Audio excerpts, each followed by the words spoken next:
इस वीडियो में हम देखने जा रहे हैं बीपीएससी टायर या बीपीएससी टीचर के एग्ज़ाम के लिए जो लैंग्वेज के प्रश्न होते हैं उनका सॉल्यूशन होगा। 30 प्रश्नों में जो गद्यांश रहित प्रश्न है उसे हमने छोड़ दिया है। बाकी सभी लैंग्वेज के प्रश्नों को सॉल्व करने का पूरा प्रयास करेंगे। उसमें भी वैसे कुछ ग्रामर के प्रश्न जिसमें व्याख्या की या पूरा एक्सप्लेनेशन की जरूरत है, उन प्रश्नों को हम पूरे डिटेल से एक्सप्लेनेशन किया गया है। चलिए देखते हैं हमारा पहला प्रश्न।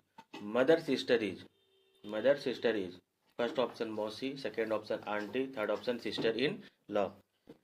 देखिए मदर सिस्टर की बात करते हैं तो नॉर्मली इसमें मौसी होता है, लेकिन बीपीएससी के द्वारा इसमें मौसी और आंटी दोनों को बनाया गया, इसलिए हमारा सही ऑप्शन हो गया more than one of the above.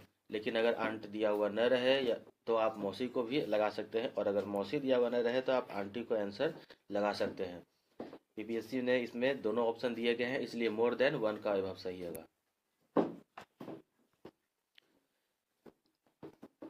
हमारा अगला प्रश्न है most synonym of the given word. इस वर्ड का साइनोम वर्ड खोजना है।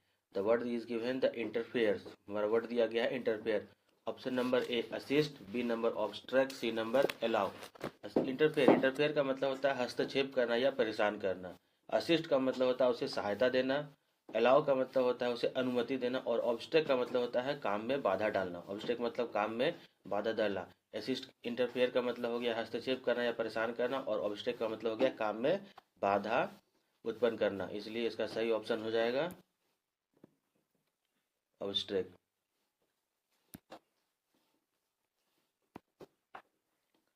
हमारा अगला प्रश्न है select the most appropriate antonym. Antonym यानी कि उल्टा शब्द। हमारा वर्ड दिया गया है हेलो। हेलो मतलब हो गया खोखला या खाली। एम्प्टी मतलब भी खाली, और नैरो मतलब भी खोखला या खाली, तो सही ऑप्शन हो गया हमारा सॉलिड। हेलो का उल्टा हॉलिड मतलब हेलो मतलब खाली या खोखला, और सॉलिड मतलब भरा हुआ, इसलिए सही आंसर हो गया सॉलिड। हमारा अगला प्रश्न है द गिवन आइडियम। इसमें एक आइडियम दिया हुआ है जिसका क्या अर्थ होता है। द आइडियम यहाँ पर दिया गया है the lion's share. The lion's share. Option number A the huge profit, option number B the largest portion, option number C the higher authority. The highest authority.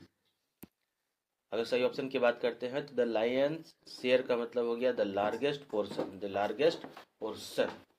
Given idiom का मतलब होता है the lion share का मतलब हो गया the largest portion.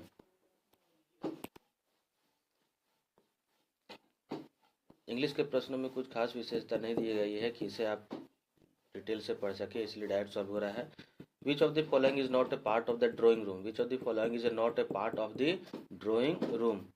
Option A washing machine, B chimney, C sofa set. Option A washing machine, B chimney और C sofa set. हमारा ऑप्शन हो जाएगा कौन सा है जो not a part of the drawing room.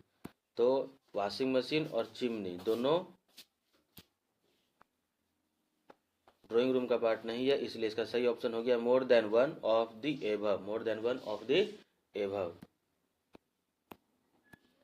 हमारा अगला क्वेश्चन है हस्बैंड्स ब्रदर। हस्बैंड के ब्रदर को क्या कहते हैं। Cousin, son, brother in law.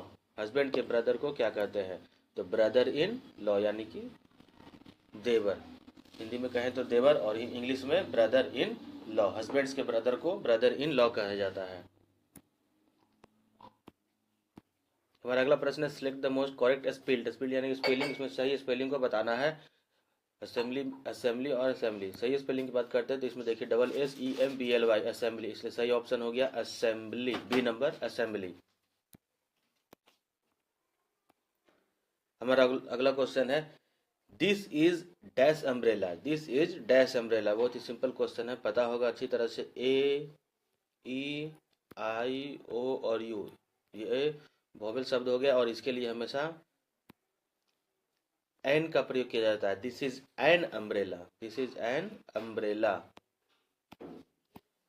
चलिए अब हिंदी के प्रश्न शुरू होते हैं।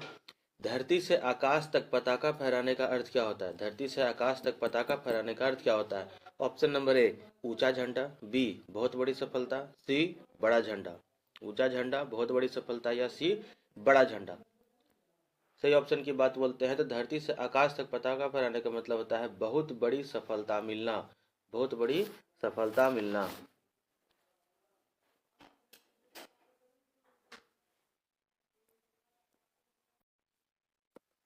चलिए देखते हैं हमारा अगला प्रश्न।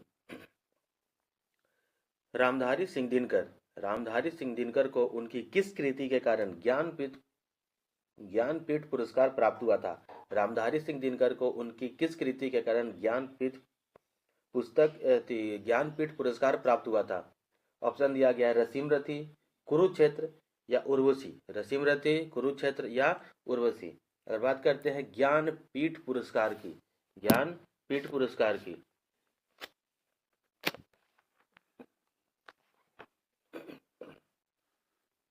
तो रामधारी सिंह दिनकर को किताब उर्वशी के लिए भारतीय ज्ञानपीठ पुरस्कार प्राप्त हुआ था। भारतीय ज्ञानपीठ पुरस्कार उन्हें किताब उर्वशी के लिए प्राप्त हुआ था। उर्वशी में रामधारी सिंह दिनकर द्वारा रचित एक काव्य नाटक है जो 1936 में प्रकाशित हुआ था। 1936 में प्रकाशित हुआ था, जिसके लिए उन्हें प्राइज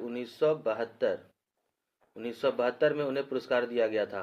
1972 में उन्हें ज्ञानपीठ पुरस्कार दिया गया था, जबकि वह किताब 1936 में वो प्रकाशित की गई थी।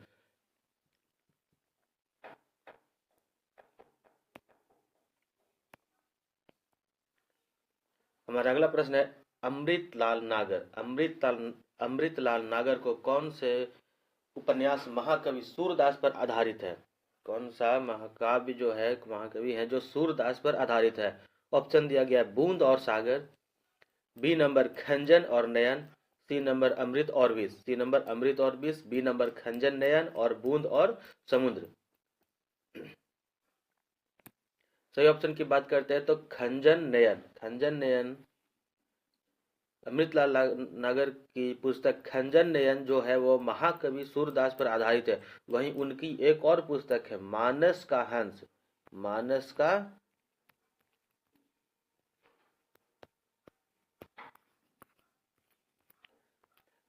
हंस। यह पुस्तक तुलसीदास के जीवन गाथा पर आधारित है। मानस का हंस तुलसीदास की जीवन गाथा पर आधारित है। वहीं खंजन नयन है वो सूरदास के जीवन पर आधारित है। बात करते हैं अमृतलाल नागर की, तो अमृतलाल नागर का जन्म यूपी के आगरा में हुआ था। अमृतलाल नागर का जन्म यूपी के आगरा में हुआ है।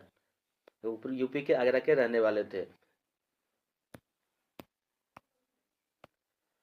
हमारा अगला प्रश्न है निम्नलिखित में से उस विकल्प का चयन करें जो हाथ पांव फूल जाना मुहावरे का अर्थ व्यक्तित करता है। हाथ पांव फूल जाना, हाथ पैर में चोट आना, सूजन आना या फिर घबरा जाना। सही ऑप्शन की बात करते हैं तो इसका सही ऑप्शन हो गया घबरा जाना। हाथ पांव फूल जाने का अर्थ होता है घबरा जाना। चलिए हमारा अगला प्रश्न है दिगांतर का अर्थ क्या होता है? दिगांतर का अर्थ क्या होता है? ऑप्शन दिया गया दिशाओं के अंत में, दिशा के अंतर या सभी दिशाओं में। सी नंबर सभी दिशाओं में। अगर सही ऑप्शन की बात करते हैं तो दिगांतर का अर्थ होता है सी नंबर सभी दिशाओं में। चलिए हमारा अगला प्रश्न है इस वाक्य में से जो त्रुटिपूर्ण जो वर्ड लिखे हुए हैं उसे हमें बाहर निकालना है या उसे बताना है कि वह कौन सा है। वाक्य लिखा हुआ है कहने की आवश्यकता नहीं कि पुरुष किंतु नारी एक दूसरे से पूरक है। पुरुष किंतु नारी एक दूसरे से पूरक है। ऑप्शन दिया गया है एक दूसरे के। बी नंबर कहने की आवश्यकता नहीं की और सी नंबर पुरुष किंतु नारी। अगर सही ऑप्शन की बात करते हैं तो यहाँ हो गया पुरुष किंतु नारी, यहाँ किंतु का जगह पर होना चाहिए और पुरुष और नारी एक दूसरे के पूरक है। हमारा अगला प्रश्न है रिक्त स्थान को भरने के लिए उपयुक्त शब्द का चयन करें। मुझे नैना पर चोरी का।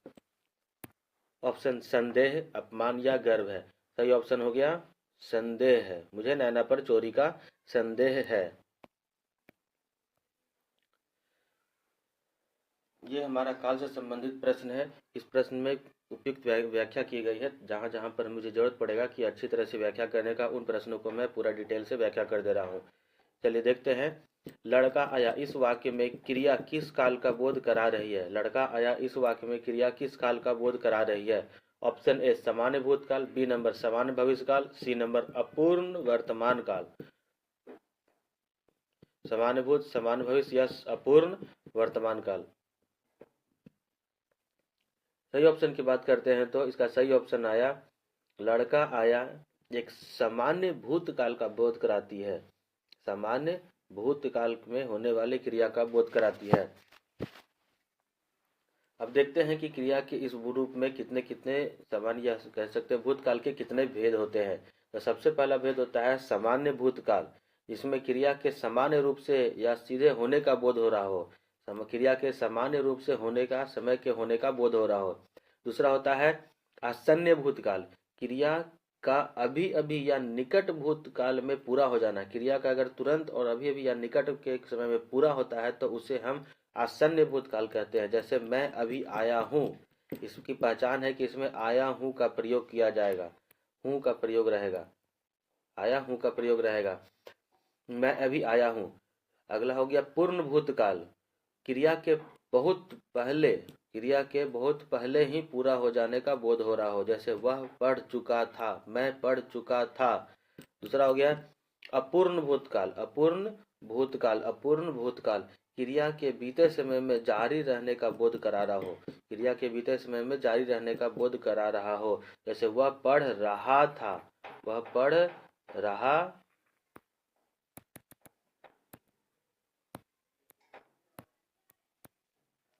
वह पढ़ रहा था, वह पढ़ रहा था। दूसरा हो गया संदिग्ध भूतकाल, संदिग्ध भूतकाल, क्रिया के बीते समय में होने का संदेह हो, वह आया होगा, यानी कि कंफर्म नहीं है, होगा, वह आया होगा, संदिग्ध भूतकाल। और अंतिम हो गया हेतु हेतु मध्य भूतकाल, हेतु हेतु मध्य भूतकाल, इसमें एक क्रिया दूसरे क्रिया पर निर्भर रहती है। यदि वर्षा होती तो फसल अच्छी होती, जिसमें एक क्रिया भूतकाल से संबंधित रहती है तथा दूसरी भविष्यत काल से या वर्तमान काल से। यदि वर्षा होती तो फसल अच्छी होती, यदि वर्षा होती तो फसल अच्छी होती। भूतकाल के 6 भेद होते हैं, फिर से एक बार देख लेते हैं। सामान्य भूतकाल, आसन्न भूतकाल, पूर्ण भूतकाल, अपूर्ण भूतकाल, संदिग्ध और हेतु हेतु भूतकाल।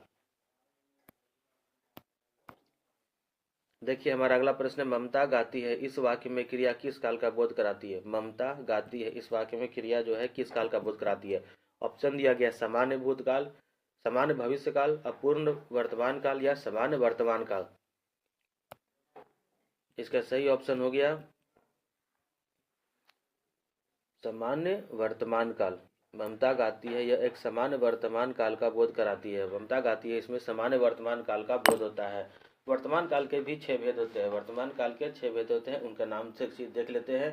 पहला भेद हो गया सामान्य वर्तमान काल, सामान्य वर्तमान काल। दूसरा हो गया तत्कालीन वर्तमान काल, दूसरा तत्कालीन वर्तमान काल। तीसरा पूर्ण वर्तमान काल। चौथा में हो गया संदिग्ध वर्तमान काल, चौथा में संदिग्ध वर्तमान काल।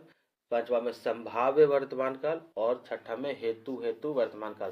फिर से एक बार देख लेते हैं, तत्कालीन, पूर्ण, संदिग्ध, संभाव्य और हेतु हेतु। तत्कालीन, पूर्ण, संदिग्ध, संभाव्य और हेतु हेतु वर्तमान काल।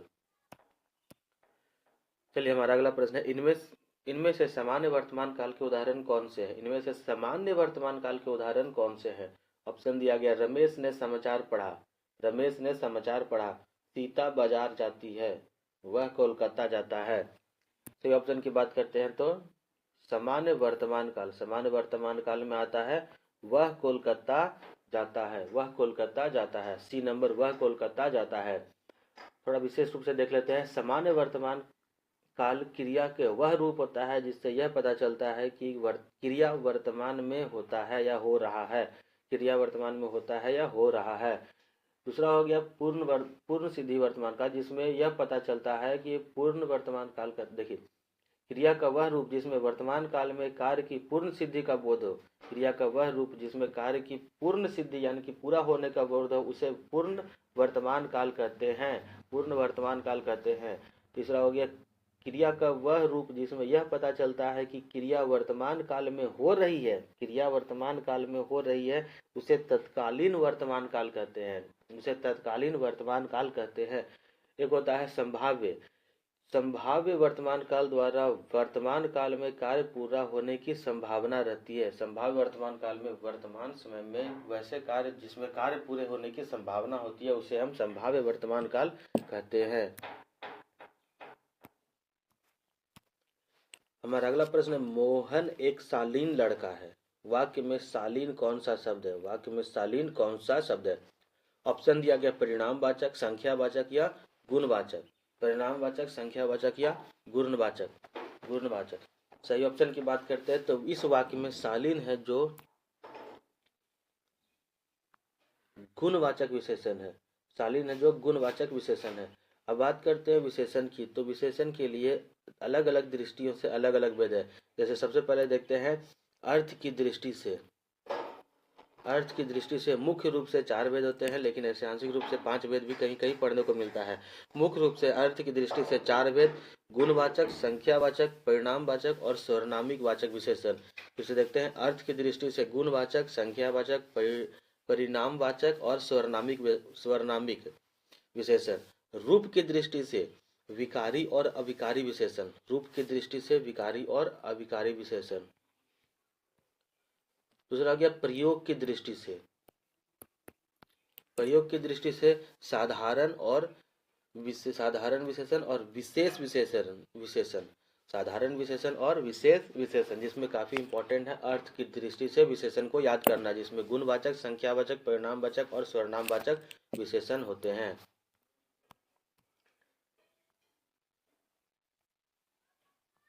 इसमें एक और बच गया है जिसे कहते हैं रचना की दृष्टि से। अलगा हो गया रचना। रचना की दृष्टि से, रचना की दृष्टि से 3 भेद होते हैं: मूल विशेषण, व्युत्पन्न और समसामयिक विशेषण। मूल विशेषण, मूल, व्युत्पन्न और समसामयिक विशेषण, ये रचना की दृष्टि से हो गए।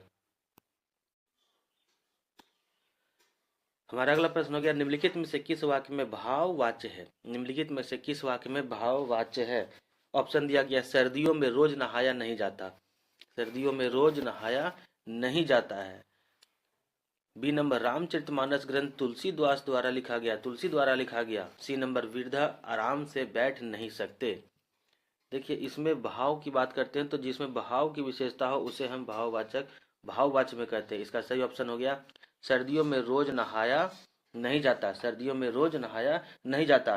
भाववाच्य क्रिया उसे कहते हैं जिससे यह ज्ञात होता है कि क्रिया में न तो कर्ता की प्रधानता हो और न ही कर्म की, ना ही कर्ता की प्रधानता हो और न ही कर्म की, उसमें केवल भाव की प्रधानता होती है। देखिए नहाया और नहीं जाता है, यह भाव की प्रधानता को बता रहा है, इसलिए भाववाच्य कहलाता है।